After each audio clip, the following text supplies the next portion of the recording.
Blackstone presents The Writer's Crusade, Kurt Vonnegut and the Many Lives of Slaughterhouse-Five, by Tom Roston. This book is read by Jim Frangione. To all peace-loving pilgrims who confront life's traumas with beauty and truth and jokes. If at the end of a war story you feel uplifted, or if you feel that some small bit of rectitude has been salvaged from the larger waste, then you have been made the victim of a very old and terrible lie. Tim O'Brien. Everything was beautiful, and nothing hurt. Kurt Vonnegut. Chapter 1. Kurt Vonnegut, Nazi Slayer. All this happened. I really did begin research on this book in November 2018, and by November of the next year I made a remarkable discovery about Kurt Vonnegut, or what appeared to be. I had tracked down Bernie O'Hare and interviewed him over the phone.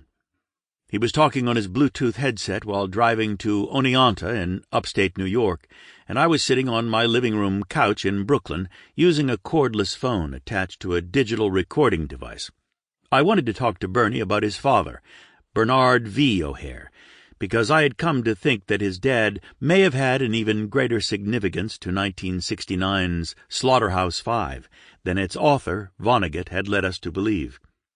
Vonnegut and O'Hare had buddied up during World War II and had been captured together by the Germans during the Battle of the Bulge in December 1944 and put in a prison camp and eventually in a meat locker under a slaughterhouse, where they miraculously survived the Allies' devastating firebombing of Dresden.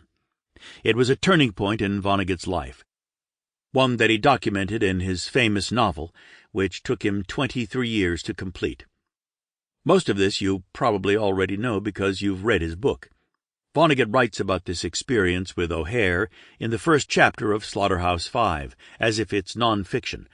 But then the next 9 chapters are about a fictional character, Billy Pilgrim, who travels in time and is abducted by aliens from the planet Tralfamadore, and whose war experiences loosely parallel Vonnegut's, all of which makes it metafiction, meaning it upends the conventional fictional narrative by blurring the line between the author and the story being told.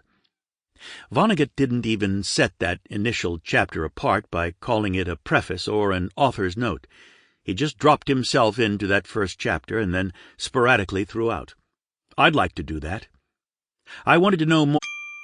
Sample complete. Ready to continue?